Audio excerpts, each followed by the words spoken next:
안녕하십니까.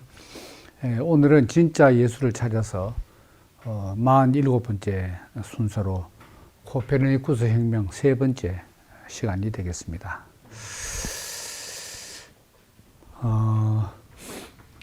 이제 그 코페르니쿠스의 그 천문학 혁명뿐만 아니라 뭐 정치 혁명이라든지 또 다른 분야의 과학 혁명도 다 혁명이 일어날 수밖에 없는 어떤 그 이전의 흐름, 분위기, 여건들이 조성되었을 때 발생한다는 것이죠.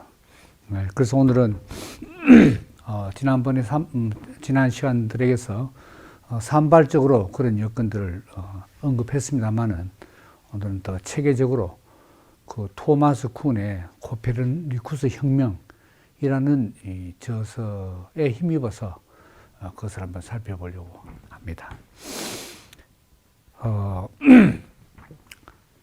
이 그 서로마가 그 기원 후 476년에 멸망을 하게 됩니다. 그때부터 이 그리스 로마 문화권은 날이 갈수록 이제 쇠퇴하게 되고 긴 세월 동안 학문뿐만 아니라 다른 모든 분야에서 퇴보를 하게 됩니다. 이제 그에 반해서 이제 그 AD 7세기에 그 아랍의 그 마호메트가 이슬람교를 일으켰습니다. 그래서 이 아랍 지역은 물론이고 이전에 기독교 지역이던 북부 아프리카, 이집트, 알제리, 리비아, 모로코, 북부 아프리카 전역과 또 그 스페인 국토의 거의 한 4분의 3을 점령하는 한 700년간 점령하는 그런 이제 역사적 사건이 이제 있었습니다. 이런 이제 와중에서 그 이슬람 교도들이 그 이 유럽에 침공을 하면서 많은 이 그리스, 로마 고전 문헌들을 자기들 나라로 가져가게 된 것이죠. 그래서 이 사람들이 깜짝 놀란 겁니다. 이렇게 그리스 고전 문헌들에서 뭐 문학뿐만 아니라 과학 분야에서 철학 분야에서 이렇게 놀라운 학문적인 성과를 이루었단 말인가 라고 감탄하면서 이제 아랍어로 전부 이제 그리스 로마 문헌을 번역을 하게 됩니다. 그 중에서 이제 특기할 만한 이 천문학과 관련해 특기할 만한 사건이 여러 차례 언급되었습니다만은 프톨레마이오스의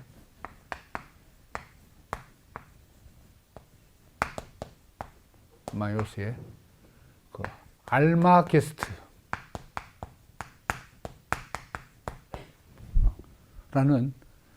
천문학 이론책입니다. 이 알마게스트는 그 이전에 고대 그리스 천문학의 이제 완성판입니다. 그래서 알마게스트는 이제 알 하는 것은 이제 뭡니까? 이 아랍에서 잘 쓰는 신을 뜻하는 거죠. 알마게스트. 아니면 뭐 더 뭐 이런 뜻이죠. 그래서 이제 그리스어로 마기스테 하는 것은 가장 위대한 이란 뜻인데 그것을 아랍어 음력으로 마기스테를 알마게스트 이렇게 이제 번역을 한 것이죠. 그래서 이때부터 아랍 문명의 그 부흥을 가져왔습니다. 아랍 문명의 문예 부흥이랄까요? 해서 긴 세월 동안 그래서 이제 오히려 서양 문명보다 아랍 문명이 더 발전했습니다. 여기에서 수학은 물론이고 수학, 건축, 천문학, 특히 과학 분야에서 괄목할 만한 이제 성취를 이루게 된 것이죠. 그러다가 이제 유럽이 차츰 이제 재정비를 이제 하면서 안정을 찾아가면서 이제 아랍어로 번역된 그리스, 로마 고전 문헌들을 다시 수입해서 이제 로마어로 번역을, 로마시니까 로마어로 이제 라틴어로 번역을 하는 거죠. 이제. 근데 이제 이 코페르니쿠스가 1473년에서 1543년까지 산 사람 아닙니까? 이 당시에는 코페르니쿠스가 알마게스트 아랍어 번역이 아니라 그리스 원전으로 된 프톨레마이오스의 그 문헌을, 천문학 그 저서를 바로 라틴어로 번역한 책을 그때 또 인쇄술이 발명됐으니까 구텐베르크 인쇄기로 말미암아서 그 인쇄해서 볼 수 있었다는 거죠. 그게 이제 구텐베르크의 그 베르크의 인쇄기 발명, 이것은 이 종교 개혁뿐만 아니라 이 유럽의 근대 문명의 기폭제가 된 것이죠. 그래서 불과 몇십 년 사이에 나온 서적이 그 이전, 그 15세기 이전에 고대 기원전부터 해서 그때까지의 수집된 서적보다 그 몇십 년 사이 서적이 더 많았다고 그래요. 그리고 이 필사본은 인건비도 많이 들 거 아닙니까? 그 책이 비싼 거지. 아무나 못 사. 그리고 대부분의 농민들은 문맹이었어. 근데 인쇄기가 나오면서 책값이 필사본에, 인쇄 책값이 필사본에 100분의 1이랬다. 그러니까 뭐 평민들도 글자만 읽으면 읽을 수 있다는 거지. 그래서 루터의 독일어 성경 번역이 참 인쇄돼가지고 뒷집마다 이제 성경이 다 보급되는 그런 이제 결과를 갖고 오게 된 거죠. 그래서 이제 이 아랍으로 넘어갔던 이 아리스토텔레스의 저서나 대표적으로 이 프톨레마이오스의 알마게스트 같은 천문학 저서들이 언제 이제 집중적으로 번역되기 시작했냐. 다시 가져오게 된 것은 11세기입니다. 갖고 와서 12세기부터 번역이 시작된 거죠. 근데 지금 이 코페르니쿠스는 지금 15세기 후반에서 16세기 초반 전반 사람 아닙니까? 15세기 후반에서 16세기 전반 사람이라. 그러니까 이때는 벌써 번역이 거의 완벽하게 되고 그 다시 고전 문헌을 보면서 천문학을 연구하게 됐는데, 그전에는 이 코페르니쿠스가 프톨레마이오스의 알마게스트 발췌본을 갖고 있었대요. 발췌본. 중요한 요점 뽑은 발췌본 갖고 있다가 이제 완성본이 10권으로 된 완성본이 딱 인쇄가 된 거예요. 그러니까 이 코페르니쿠스의 천문학 실력이 일치월장하게 된 겁니다. 그래서 이 프톨레마이오스가 2세기 사람 아닙니까? AD 2세기 사람. 이게 거의 150년, AD 150년경에 나온 책이라고 그러잖아요. 이 당시에 어떻게 그렇게 천체 관측 데이터를 가지고 정밀하게 수학적인 계산을 했는지 막 감탄을 금치 못한다고 그러잖아요. 그러니까 프톨레마이오스의 알마게스트 해가지고 이 15세기, 6세기, 그때는 몇 년입니까? 1300년을 코페르니쿠스 나오기 전까지 1300년을 프톨레 알마게스트가 이걸 소위 말하는 프톨레마이오스의 천문학 체계라고 말하는 거죠. 근데 물론 그대로 쓴 건 아닙니다. 1300년 동안 천문학자가 얼마나 많았겠어요. 아무리 중세라고 하더라도, 발전이 더딘 중세를 하더라도 천문학자가 있었잖아요. 그래서 이 프톨레마이오스의 알마게스트는 이 계산 방법과 실제 관측 데이터가 안 맞는 거라. 그럼에도 그 다음 천문학자가 수정하고 했다고 그랬잖아요. 그래서 지난 시간에 복습 삼아 한 번 더 주의를 상기시키면, 처음에 아리스토텔레스의 우주는 요게 이제 제일 바깥의 천구고, 이건 지구 아닙니까? 이구체. 지구, 천구. 이구체였다 이거죠. 그리고 여기에 많은 천구들이 있다고 그러잖아요. 지난번에 55개라 했는데 55개는 아리스토텔레스 말한 게 아니고 아리스토텔레스가 언급한 에우독소스, 동시대 사람 에우독소스의 이제 천구 이론이고 아리스토텔레스는 그만큼 말하지는 않았어요. 그 수정을 제가 한데. 근데 아리스토텔레스 이론이 뭡니까? 이 운동에는 두 가지, 크게 보면 두 가지다. 직선 운동하고 원 운동이 있다. 직선 운동은 아래로 향하는 운동과 위로 향하는 운동이 있다. 아래로 향하는 운동은 원소가 뭐라 그러죠?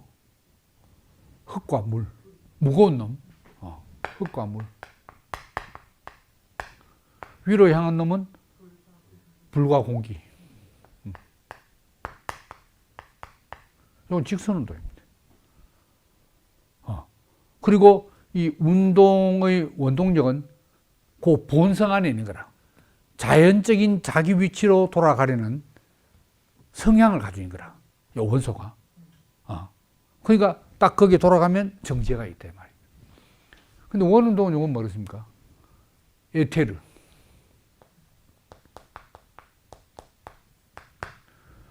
그래서 여기 지구 가장 가까이 도는 천구가 뭡니까? 달의 천구죠. 달 천구 위로는 전부 이거 뭐라 그랬습니까? 여기까지가 천상계. 천상계는 천구든 그 행성이든 항성이든 다 에테르로 되어 있다. 에테르. 근데 에테르의 본성은 장소를 움직이지 않고 운동을 해야 되니까 원운동을 하게. 이동을 안 하잖아요. 원운동. 원운동도 이 등속 똑같이 속도가 일정하게 등속 원운동을 한다. 이게 아리스토텔레스의 이론입니다. 그런데 문제는 여기 이제 별들은 천구에 다 박혀 있다고 생각하니까 항상 고정된 식은 문제가 안 되죠. 안 움직이니까. 안 움직인 걸로 보이는 거지. 근데 문제는 행성들인 거야. 행성들. 행성. 플래니트가 그리스로 떠돌아다닌다, 방랑하다 하는 뜻이 나왔다가 했잖아요. 행성. 행성. 이 행성들이 문제인 거라. 이 행성들이 뭐가 문제가 그렇습니까? 역행 운동을 하고 거꾸로 간다 이거지. 이럴 때가 있고, 그리고 등속 똑같이 움직여야 되는데, 그래야 이 자연의 질서가 뭡니까? 규칙성, 조화, 질서. 근데 이게 어떤 때는 느리게, 어떤 때는 빠르게 똑같은 행성이 지나가는 거라. 어떨 때는 심지어 머물러 있는 것처럼 보여요. 정지도 안 가고 있어. 멈춤.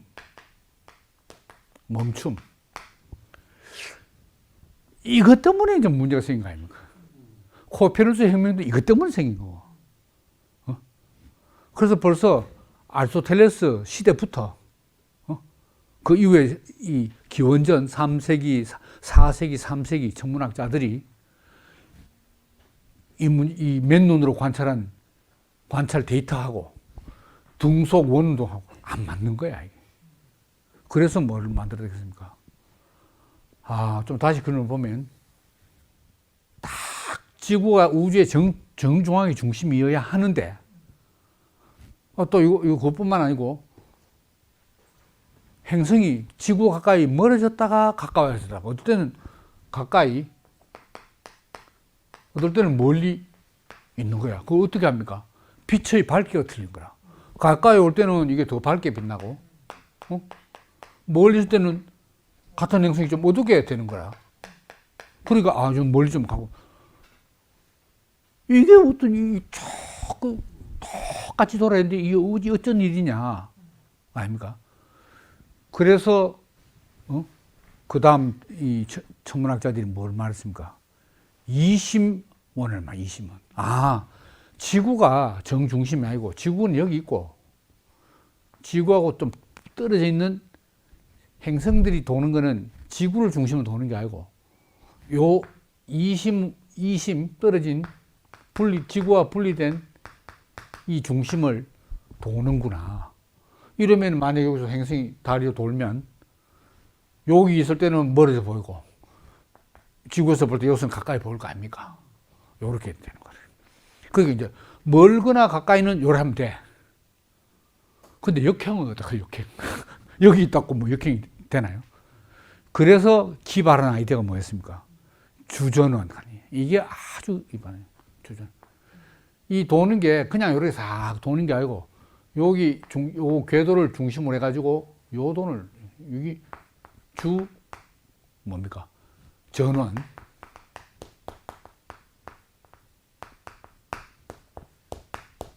주전원이다. 이거는 주원이고, 주전원이고. 그럼 어떻게 된다 그러죠? 전체로, 여기 요렇게 돌면서 가잖아요. 이게 지자로 도는 게 아니고, 요렇게 돌면서 가는 거야. 가면은 가장 간단한 형태, 그때 뭐랬죠?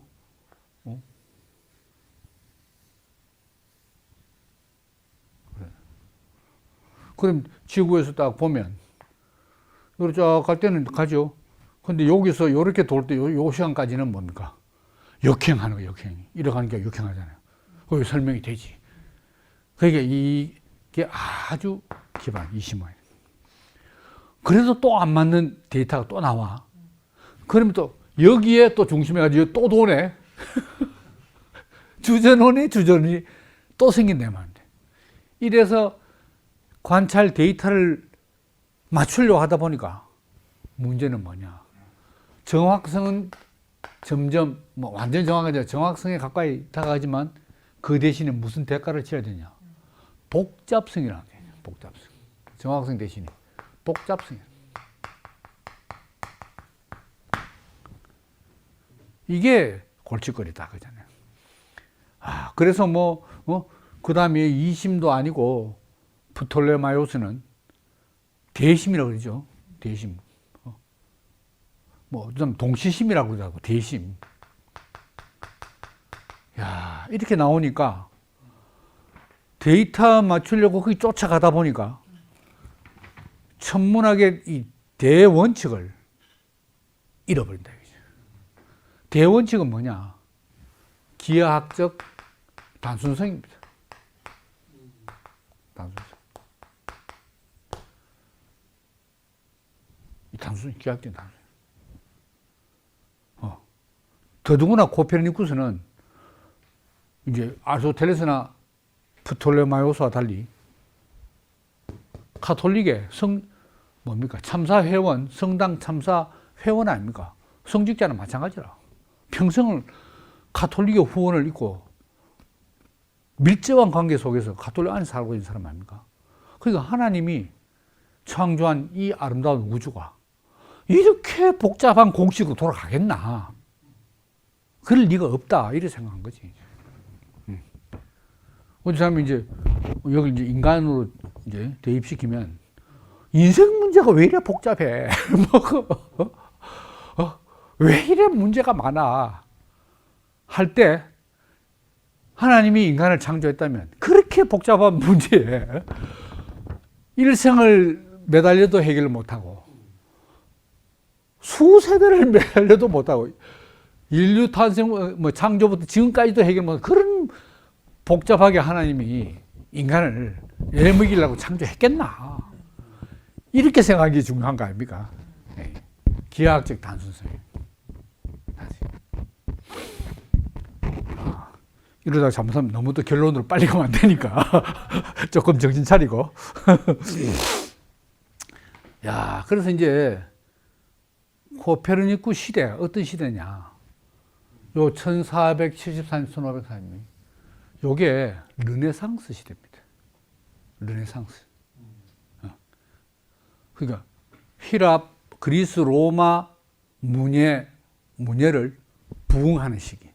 주로 자연과학이 아니고 이제 인문학 분야에서 이제 부흥이 된 거죠. 문학, 역사, 뭐 이런 분야에서 뭐 아니면 예술 이런 분야에서 이제 부흥이 됐다 이 말입니다. 문예 부흥.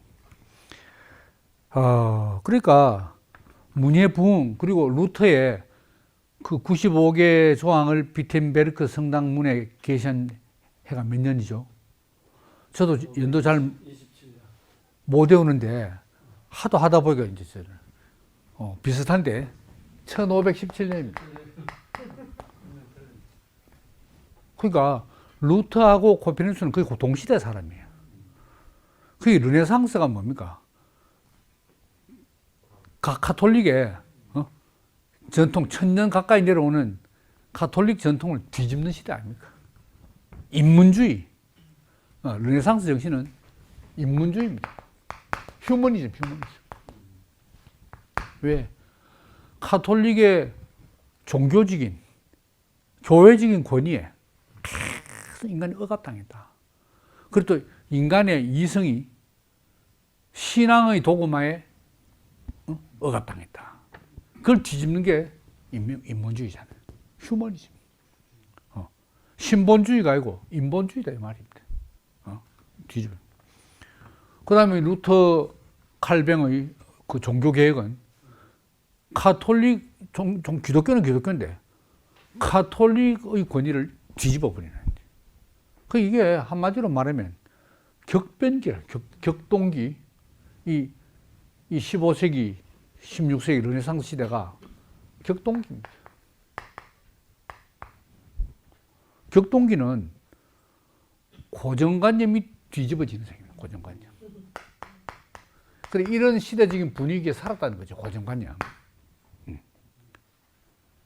그러니까 만약에 이런 시대적인 분위기가 아니었으면 코페르니쿠스가 그냥 수치만 연구해가지고 그냥 지구를 뒤엎어지 이래 발산을 못했다는 거지.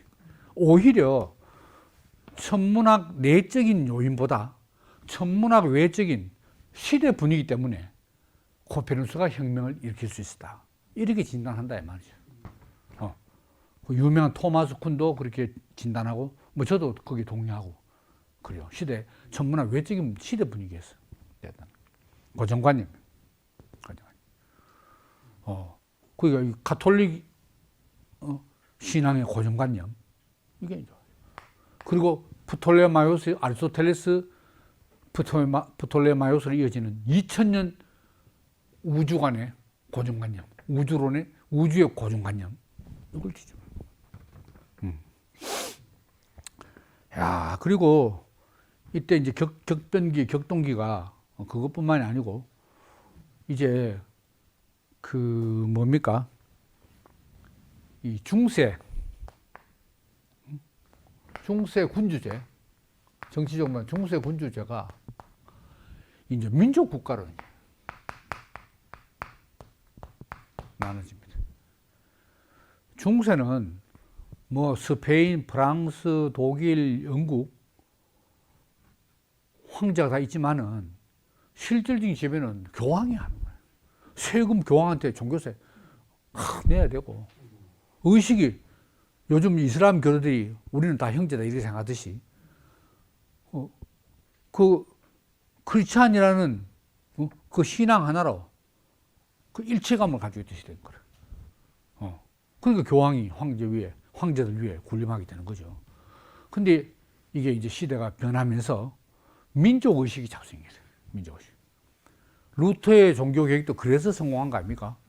독일 제후들이 이제 로마 교황으로부터 독립하기 위해서 루터를 알고 보면 이제 활용한 거지.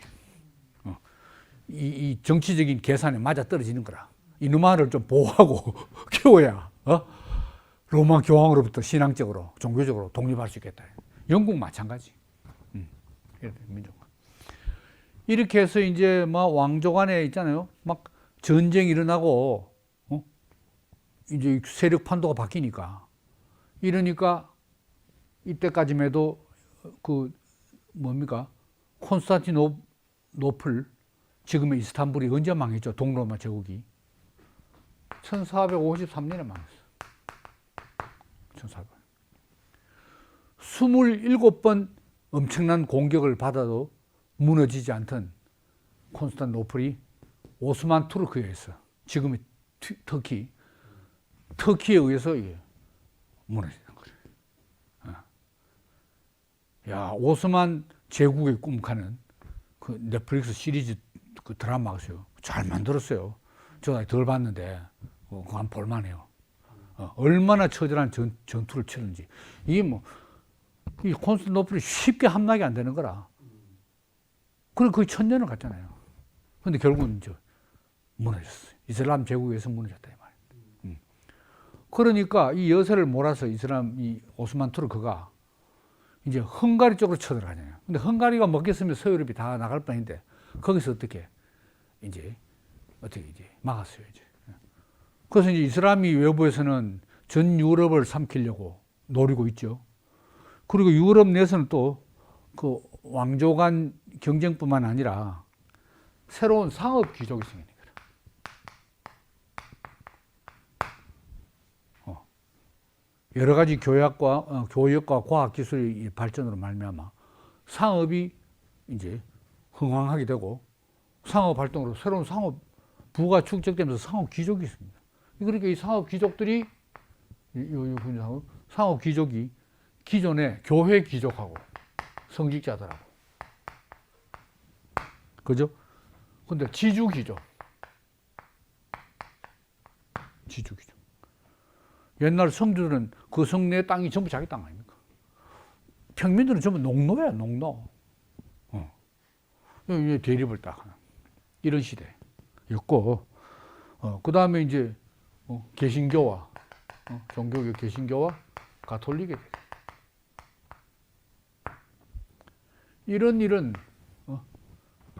격동기에 코페르니쿠스가 살았다는 거죠.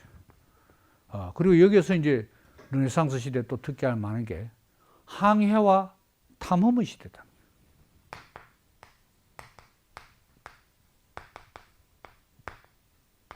항해와 탐험.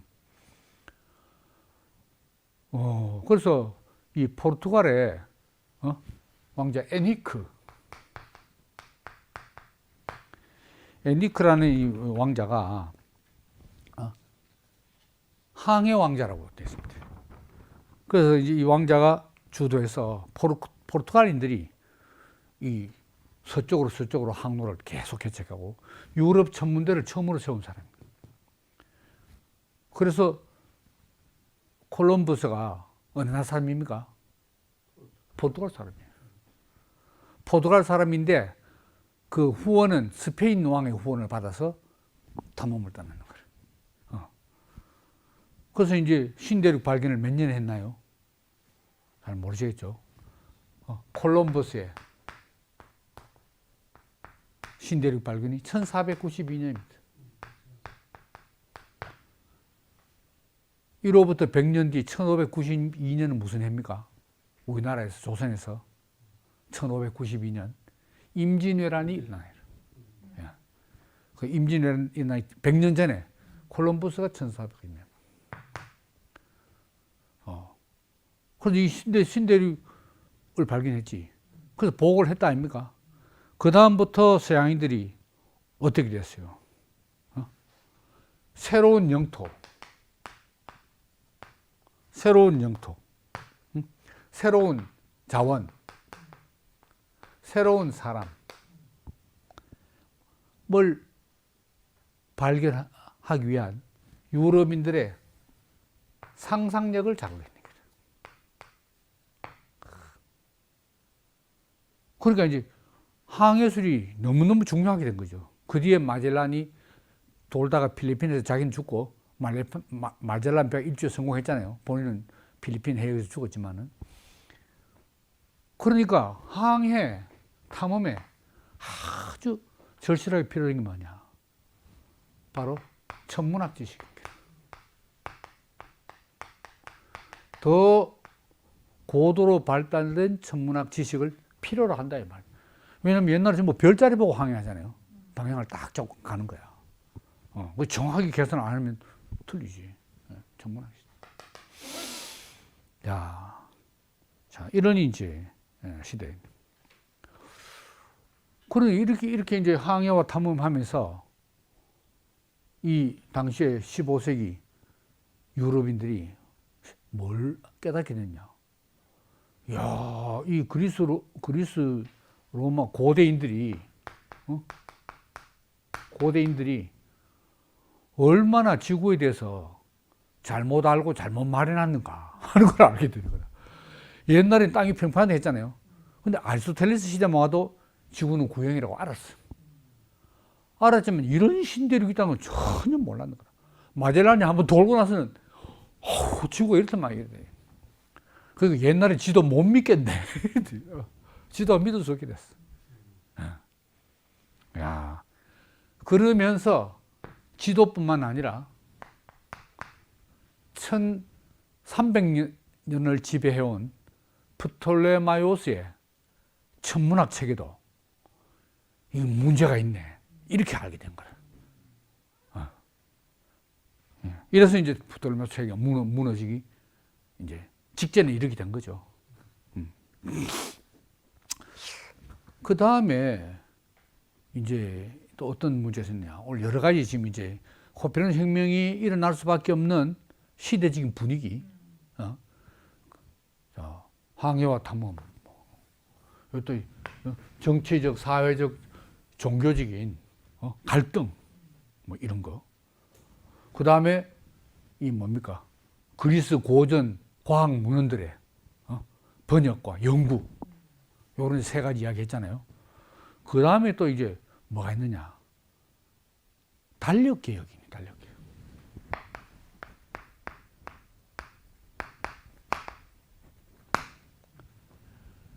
달력 개혁은 이제 왜 해야 되느냐? 이거든요.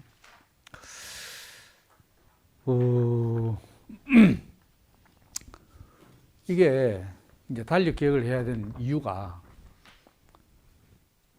이제 이때가 이제 종교 개혁, 개신교가 계속 이제 가톨릭에 도전을 해오잖아요. 그 교황청에서 심각하게 되는 거라. 막 전쟁이 30년 전쟁이 일어나고 뭐 이랬잖아 나중에. 그러니까 야, 이 말하자면 신앙의 중앙 집권 체제가 무너지게 되는 거예요. 신앙을 중앙집권. 그래서 어떻게 하든지 이 교회의 권위를 회복해야 돼요. 교회의 권위 회복의 아주 중요한 수단 중에 하나가 뭡니까? 성일. 가톨릭에는 뭐 성일이 많잖아요. 뭐 성일은 중요한 게 많은데 뭐 순환절 뭐 많은데 절기 그 중에 아주 중요한 게 부활절. 대표적으로 부활절. 그러면 부활절을 뭐 각 지역 교회에서 성당에서 알아서 하냐? 그게 아닙니다. 일사불란하게 같은 날짜에 교황청의 감독하에 전 지역에서 똑같이 하는 거예요. 이런 행사를 통해서 하나님의 권위를 대리하는 교회의 권위를 딱 확립하게 되는 거예요. 지방에 너가 알아서 해라 하면 그 지방은 지금 개신교가 막 돼 있는데 따라서 안 하지. 그래서 이제 이 부활절을 위시한 이 성일 의식 행사를 전 세계적으로 그 서유럽의 전체 통합해서 해야 되는데 문제는 그때 달력이 뭐였냐? 율리우스 역이었어요. 율리우스력. 율리우스는 누굽니까? 시저의 이름 아닙니까? 율리우스 카이사르. 율리우스 시저. 카이사르 원 발음이고 영어로 하면 시저지. 율리우스력. 율리우스 언제 사람입니까? 기원전 1세기 사람 아닙니까? 예수님 탄생하기 전에. 예수님은 아우구스투스, 그 다음에 아우구스투스 황제 때 나왔잖아요. AD. 그러니까 요 BC 1세기에 만든 달력이야. 1세기 달력. 근데 이 달력이 이제 뭐가 문제냐? 1년에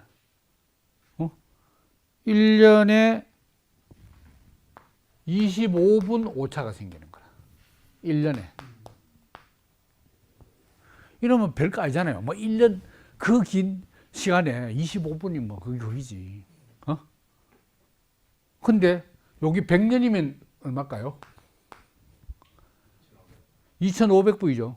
그러면 거의 하루가 차이나, 하루. 100년에 하루 차이나. 그러면 코페르니쿠스 15세기 같으면은, BC 1세기면 1600년 아닙니까? 그럼 1500년 칩시다. 1500년 뒤에는 얼마 차이 나냐? 100년에 하루니까 보름 차이 나쁘는 거라.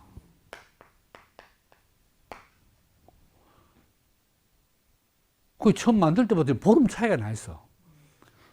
그러면 이제 헷갈리는 건 뭐냐면, 이 부활절이, 예수님 부활절이 뭐 금요일입니까?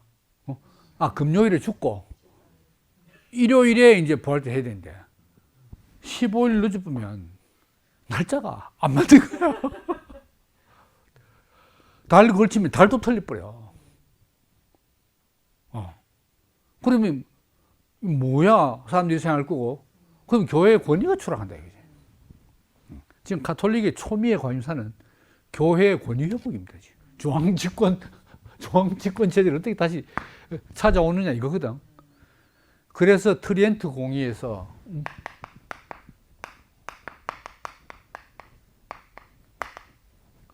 트리엔트 공의회에서 이제 교황에게 달력 개정 권한을 부여합니다. 그 공의에서.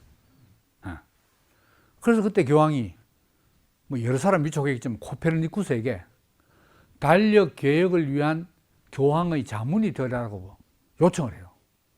근데 코페르니쿠스가 폴란드에서 No, 못합니다. 왜 못하느냐? 달력 개혁을 그냥 합니까? 정확한 천문학적인 계산이 나와야 되잖아요.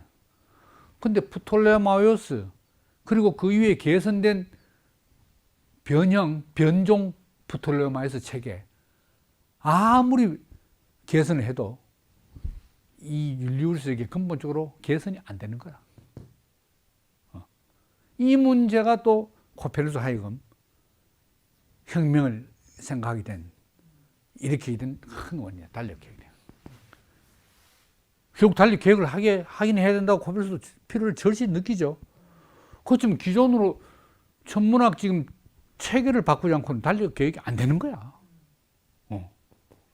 그러니까 이게 이제 뭐 큰 문제였다. 이런 이야기입니다. 또 저도 유식해지고 여러분도 유식해지네요.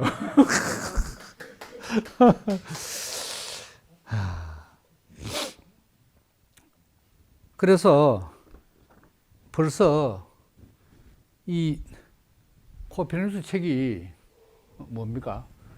이 혁명을 일으킨 책이 천체의 회전에 관하여잖아요.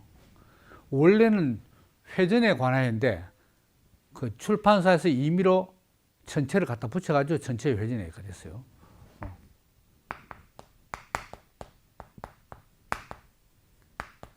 회전에 관하여. 회전. 근데 이 전체의 회전가 자기 죽던 해 1543년에 출판했잖아요. 근데 벌써 그 이전에 이게 몇 년이나 1514년 그럼 거의 30년 전에 그 29년이 30년 전에 짧은 해설서 하는 것을 이 천문학자들하고 지인들에게 돌렸어요. 짧은 해설. 여기에 벌써 기존 천문학의 여러 관측상의 모순 그리고 프톨레마이오스 이론의 불합리한 타협 이걸 지적하고 있는 거예요. 그래서 이런 모순과 불합리한 타협을, 관측상의 모순, 불합리한 타협을 해결할 수 있는 길은 지구와 태양의 위치를 바꾸는 것밖에 없다. 벌써 이때 이야기해놨다. 짧은 해서서. 코멘타리오 류스라는 라틴어로 이제 코멘타리죠. 코멘타리. 라는 짧은, 그래 길지도 않은 뭐 책에서 공식 출판도 안 한 거죠. 말하자면 그냥 돌렸는데 비공식 문서로 돌렸는데 거기에 벌써 나와 있다. 1514. 이렇게 이제 된 겁니다.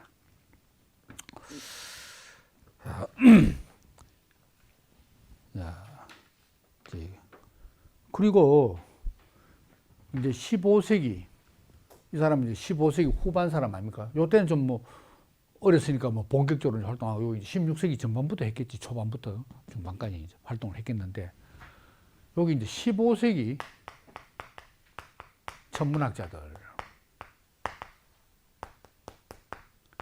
학자들은 이제 어떤 상태였는가? 15세기는 아까 말씀드린 대로 이 그리스 로마 문헌들을 다 그리스 원전을 번역했는 거라. 그러니까 이제 그전에는 아랍어로 된 알마게스트를 아랍어에서 로마로 하다가 그리스 원전이 또 발견이 됐어. 그래서 그리스 원전을 바로 번역하니까 아랍 얘들 번역에 문제가 있네. 아랍어 번역을 또 이로 번역하니까 안 되고, 그리스를 보고, 왜 그리스하고 로마어는 또 라틴어는 상당히 더 유사하잖아요. 그래서 역시 원전으로 번역을 해봐야 된다. 이래 된 거죠. 정말. 그래서 이제 상당히 이제 학문적인 여건이 성숙된 거죠. 여기에서 이제 15세기 천문학자들이 이제 코페르니쿠스의 직속 선배들이 있는 거라. 코페르니쿠스의 직속 선배들. 직속 선배는 뭐 스승도 있겠죠. 스승들이. 이걸 보면서 프톨레마이오스 체계에 문제가 심각하다 하는 것을 15세기 천문학자들이 코페르니쿠스 직속 선배들이 그러니까 이게 이제 뭡니까? 코페르니쿠스의 그 정신이 내려간 거죠.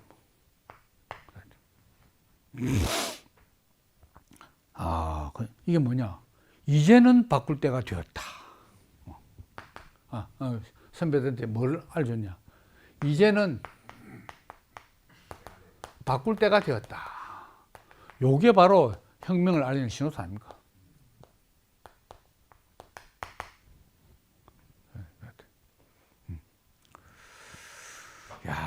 그렇게 본다면은, 우리 신앙적인 문제에 있어서도, 예를 들면, 이제 그 워치만 리가 영국의 선교사들로부터 신앙을 받았는데, 그 사람들이 제도권 크리스찬들이 아닌 거라.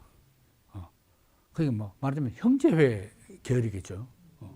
그래서 워치만 리 전기를 보면 그 중국 제도권 기독교 단체들에서 엄청난 핍박과 제한을 받아요. 간 데마다 반대하고 압력을 놓고 막 해서 상당히 활동이 어려웠어요. 근데 왜 그렇게 할 수밖에 없는가? 제도권 기독교 신앙으로는 문제가 해결 안 된다. 그거 알겠어요? 그러니까 어떤 신학적인 개념 체계를 가지고 성경을 보는 게 아닌 거라. 칼빈주의는 칼빈 신학 체계에 안경을 끼고 봐. 루터파는 루터 신학의 안경을 끼고 보지 그냥 못 봅니다. 근데 그게 안 되니까 그 안경 벗고 성경을 바로 다이렉트로 딱 대면한 거 아닙니까? 그죠? 그러니까 기존의 신학적 틀로 보는 성경의 구약 신학의 인물들이 완전히 달리 보이는 거예요. 여기에서 워치만 리가 그 우리나라 말로도 많이 번역된 그 책들에서 말이에요. 주의 형상을 닮아, 예를 들어서 말이에요. 그런 책들이 나오게 된 거 아닙니까? 저도 대학생 시절 때 읽었고, 주의 형상을 닮아. 거기에서 사람이 중요하구나. 하나님이 찾는 사람이 이런 사람이구나. 그리고 성경을 어떤 정통 교리라는 기준으로 성경을 봐야 제대로 이해하는 것이 아니고 어떤 사람이 보느냐가 중요하다. 어떤 교리로 보느냐가 아니고 어떤 사람이 성경을 보느냐가 중요하구나. 이걸 발견하게 됐다 아닙니까? 이게 다 직속 선배들인 거예요. 이게 맞아요. 직속 선배들. 여기가 저 위에 형제회나 비제도권 연구 선교사 했다면 5천만이는 목사님이 직속 선배들인 거예요. 그런 흐름들이 내려와서 사람이다. 전부 이제 사람이 보이는 거라. 하나님에게 부름받은 사람, 다루심을 받은 사람, 꺾어진 사람, 완전히 자기 놓고 하나님만 남은 사람이 보인 거예요. 구약 인물들이 그 맥이 보였다 이 말입니다. 그죠? 그 역시 신약에서 워낙 신화적인 표현이 울창한 신화적인 숲에서 예수의 모습이 헷갈리는 거지. 오히려 예수는 더욱더 그래야 되는데 오히려 날 때부터 벌써 달리 나쁘니까 이 뭐야 이거지. 그러다가 결국 찾았다 하는 거예요. 구약과에 쭉 어디에서 십자가에서 내려오지 못하고 하나님 어찌하여 나를 버리실까는 거기에서 역시 구약에서부터 쭉 일관성이 내려오는 그 사람의 맥을 딱 찾았다는 거잖아요. 야, 그러니까 이 선배들이 중요해요. 그러니까 선배 없이 바로 탁 되기는 그런 일은 없는 것 같아요. 코페르쿠스. 코페르쿠스 혁명이 하필 왜 그때 일어났는가? 왜 그때? 이런 시대적인 아까 말한 분위기 그리고 직접적인 천문학적인 요인으로는 이 프톨레마이오스 천문학 체계의 한계, 더 이상 견딜 수 없는 한계 때문에 이제는 바꿀 때가 되었다. 삼위일체 양성기독론으로는 안 된다. 그거 아닙니까? 아리스토텔레스 프톨레마이오스 2000년 우주론으로는 안 된다. 왜? 지구가 중심으로 하니까 온갖 변칙도 아까 그림 그리지만 변칙 다 나오더라. 위치 파악하면 다 되는데 위치 회복. 위치 회복. 위치 회복이에요. 위치 회복.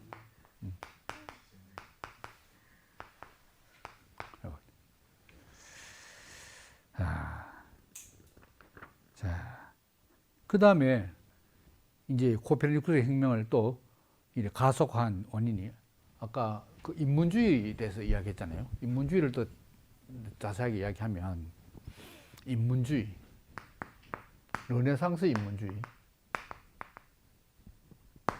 인문주의 정신이잖아요. 그러니까 이 인문주의는 이것도 역시 한편으로는 루터의 가톨릭에 대한 반발, 종교개혁으로 나오고 그 앞서서 루터보다 더 앞서서 이 가톨릭 자체에 대한 반발에서 신본주의에서 인본주의로 넘어왔다 이거죠. 인문주의가 인본주의입니다. 인간본이. 그러니까 이 당시에 그 가톨릭을 지탱한 이 기반이 아리스토텔레스 철학을 기독교로 수용한, 가톨릭으로 수용한 토마스 아퀴나스. 스콜라 철학의 정점 아닙니까? 이 아퀴나스가. 그리고 이제 뭡니까? 대학은 뭐 다 교회 부설 대학이죠. 여기서 신학을 하고 뭐 과학을 하고 다 하는데 교회 통제 아래 있는 학문 기관 아닙니까? 대학. 그러니까 이 르네상스 인문주의자들은 이거 막 다 싫어요. 스콜라처럼 다 아리스토텔레스는. 그러니까 이 천문학에서 프톨레마이오스는 아리스토텔레스의 계승 발전 아닙니까? 그죠? 아리스토텔레스는 뭐 이심원 주전은 이런 말 안 했지. 근데 계속 관측 결과와 데이터 이론을 천문학 이론을 일치시키려 하다 보니까 온갖 변형이 다 생겼다 그 말 아닙니까? 야, 그리고 이 인문주의다 보니까 인간을 중시하다 보니까 과학을 거부하는 거예요. 문제는 자연과학을 거부해. 그래서 이 당시에 유명한 초기 인문주의 시인 페트라르카라는 시인이 있어요. 이 시인이 이제 뭐라고 말하냐 한번 읽어보면, 인류의 본성에 무지하고 우리가 어디서 와서 어디로 가는지 모르거나 간과한다면 동물과 새와 물고기와 파충류의 본성을 아는 게 우리에게 어떤 도움이 되겠는가? 무슨 소용이 있노? 그 말도 일리 있어요. 내가 어디서 와서 어디로 가면 나의 정체성을 모르는데 뭐 동물 발가락이 몇 개고 뭐 지느리 몇 하면 무슨 소용이 있냐 이라. 그게 과학이지. 또 연장하면은 지금 뭐 코페르니쿠스 혁명이 뭔 소용인데 이렇게 너무 다 이유가 있으니까 좀 인내하시고 이제 들어보면 되는 거죠. 야, 그렇지만은 이 거센 인문주의 정신도 과학을 멈추지는 못했어. 왜냐하면 과학은 어디서 발달했냐? 과학 연구는 대학이 있으면은 대학 울타리 바깥에서는 인문주의자들이 왈왈 떠들고 바깥에서, 대학 안에서는 너희는 캐라 하고 과학을 계속할 거야. 이제 너희는 떠들라 이거지. 과학은. 그래서 이 코페르니쿠스는 폴란드 사람인데 볼리오나로, 피렌체로, 로마로 계속 대학을 다녔잖아요. 그러니까 이제 이 안에서 이제 과학을 했는 것이. 그래서 이제 공존하게 됐다. 어차피 이들은 반대했지만 공존하게 되고, 또 중요한 것은 반대했음에도 불구하고 오히려 이 과학의 발전에 상당한 긍정적인 기여를 했다. 인문주의 정신이. 왜냐하면 천문학을 예로 들면 아리스토텔레스의 근거를 둔 프톨레마이오스를 부정하는 데 딱 좋게 됐다 이거지. 왜냐하면 아리스토텔레스와 연결고리를 끊어야 된다 막 하니까 과학은 반대했지만 아리스토텔레스 연결고리를 끊어간 건 코페르니쿠스도 원하는 바거든. 그러니까 고맙습니다. 끊을게요. 이렇게 되는 거지.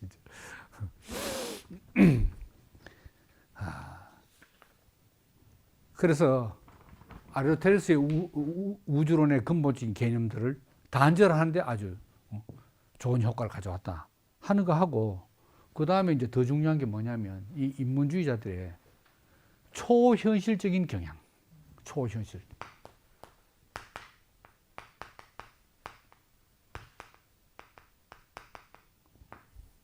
이게 중요한 게 인문주의자들이.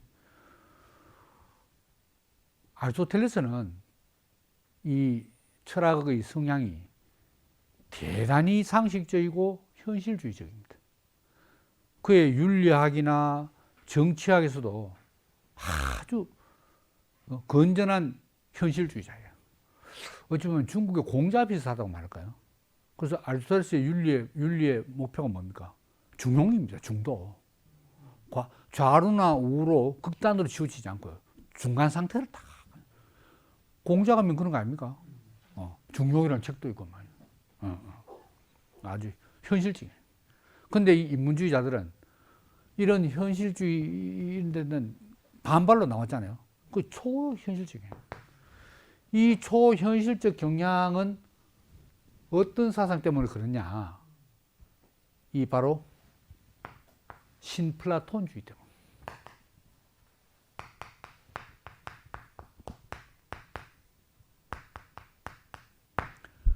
신플라톤주의는 어디서 나왔냐? 기원전 4, 5세기에 플라토닉에서 나왔잖아요. 신플라톤주의는 원래 시작한 사람은 플로티누스, 기원 3세기 사람이 기원 후 3세기 사람. 그 신학자 오리게네스하고 뭐 동문이죠. 오리게네스 조금 선배지만 3세기 사람. 그러니까 어찌 보면 기독교의 영향을 받은 플라톤주의죠. 기독교의 영향을 받긴 받았는데 기독교를 대항하기 위해서 헬레니즘의 사상의 마지막 보루라 할까요? 이게 신플라톤주의. 이 신플라톤주의에 아주 뼈대를 이룬 게 뭐냐? 이게 수학입니다. 아리스토텔레스의 철학은 생물학을 모델로 삼았어요. 근데 플라톤은 수학을 모델로 삼는데 수학 중에서도 기하학을 모델로 삼는 거라. 철학의 모델을. 그래서 아카데미아의 문에 뭐라 적혔냐? 기하학을 모르는 자는 들어오지 마라. 이렇게 돼 있대. 그 신플라톤주의는 수학, 특히 수학은 뭘로 나눠집니까? 산술과 기하로 나눠져요. 물론 산술이 기하로, 기하가 산술로 치환될 수 있는 거죠. 아주 근대 데카르트가 해석 기하학 하는 거예요. 기하를 산술로, 산술로 기하로. 이렇게. 대수. 자, 그래서 왜 수학이 이제 그렇게 됐냐. 플라톤은, 이야기가 좀 길어지는데, 역시 오늘도 준비한 반도 못했네요. 길어지는데, 이 세계를 이데아 세계하고, 이데아 세계, 현상계하고 나누잖아요. 현상계는 현상, 뭐가 현상하느냐, 페노메나. 이데아가 보이지 않는 영원한, 완전한 원형인 이데아가 물질로 된 시공간에서 물질로 현상되는 거예요. 우리가 보이는 세계라는 것은. 이건 영원하고 이건 일시적이고, 완전하고 불완전하고. 그러면 인간의 목표는 뭡니까? 이데아, 현상계에 머무는 게 아니고, 이데아. 이 사상을 신플라톤주의가 그대로 받은 거 아닙니까? 그럼 수학은 왜 중요하냐? 여기 이제 이데아계로 넘어갈 때 가장 여기 있는 학문 중에서 가장 이데아를 인식하는 직전의 단계가 수학입니다. 수학은 그 사물이 무엇으로 되어 있냐, 어떤 형태로 있냐, 무엇으로 되어 있냐는 묻지 않아. 기하학적 도형, 직삼각형, 직각삼각형, 이 도형의 원리, 이거는 거의 이데아적입니다. 이게 숫자 2, 수는 2지만 두 개는 얼마나 두 개의 사물이 만나요? 그러니까 거의 수 도형이 거의 이데아와 가장 유사합니다. 다시 말하면 이 신플라톤주의자들은 이 플라톤이 말하는 이데아계는 수학의 원리로 되어 있다. 수학적으로 이렇게 생각하는 거지. 그래서 이제 기원 후 5세기 프로클로스, 이 사람이 이제 수학적 신비주의 경향을 띠고 있다 이 말이죠. 여기에 코페르니쿠스뿐만 아니고 여기 르네상스의 인문주의자들이 그 정신을 초현실적인, 초현실 아닙니까? 초현실적인. 그러니까 이 보이는 현상, 천체도 보이는 현상 아닙니까?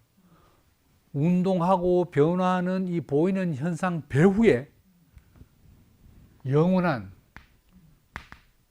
질서, 조화가 깃들어 있다. 그 조화 질서를 공식으로, 법칙으로 표현하는 게 뭡니까? 그게 수학적인 법칙입니다. 그 천문학은 코페르니쿠스는 수학이라고 했어요. 수리 천문학. 또 반대로 보면 천문 수학이지. 고도의 수학이, 지금 자연과학이 다 그렇잖아요. 수학이다, 고도.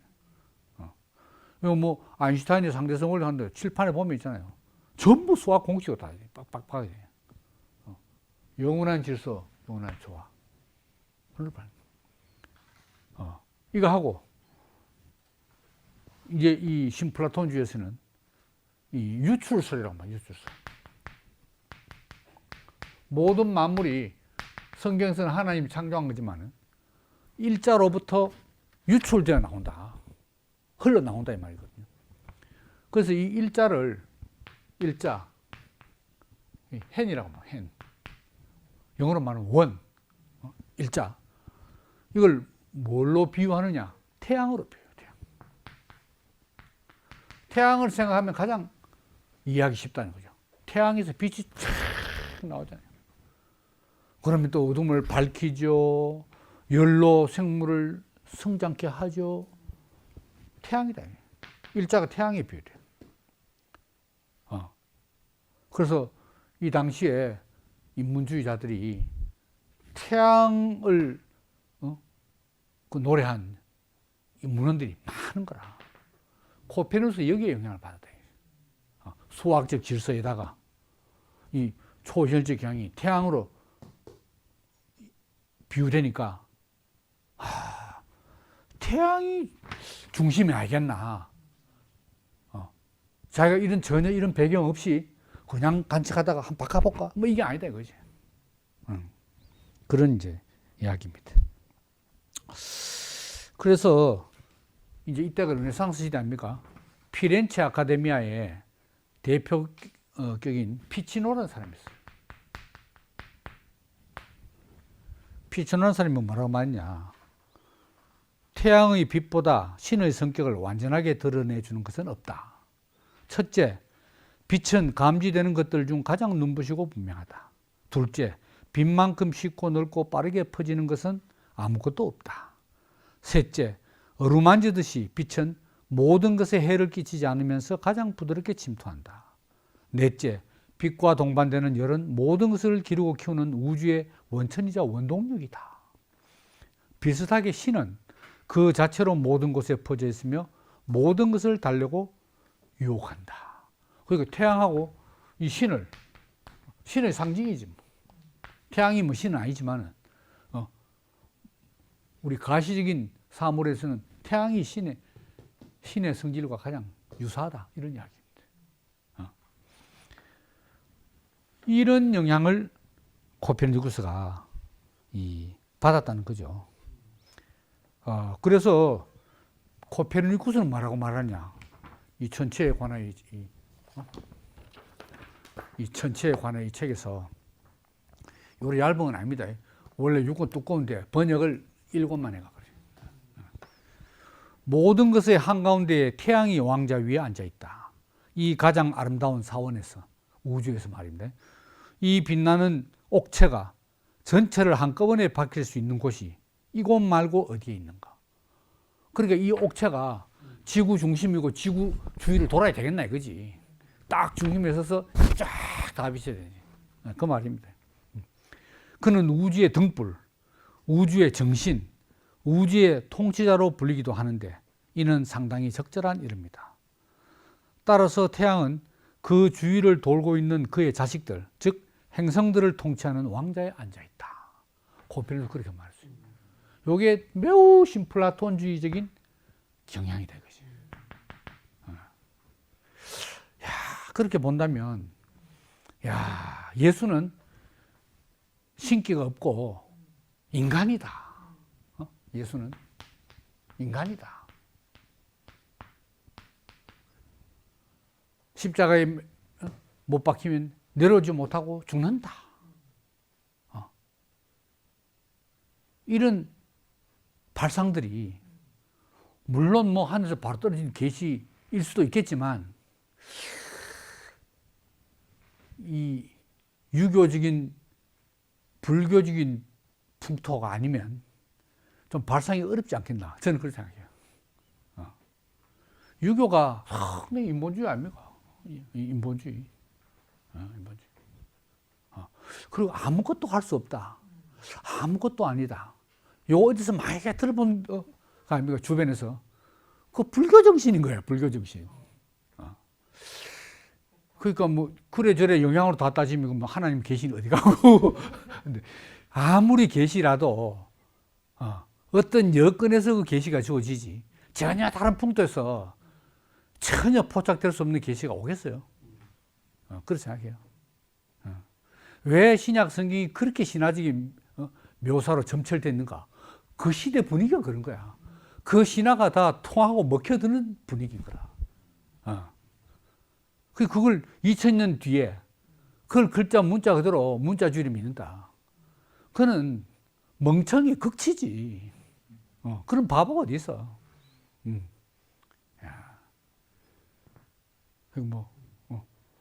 제 생각, 저는 제 생각입니다만은. 근데 그 상당한 저명한 현대 신학자들이 그 기독교 이제 그 신학 책을 쭉 보면 끝에 내가 두 사람이나 봤어요. 상당히 유명한 사람들인데 이제 기독교 신학은 더 이상 답이 없다. 이 해결을 아시아에서 해결책이 나올 걸로 간절히 기대한다. 이렇게 적어놨더라니까.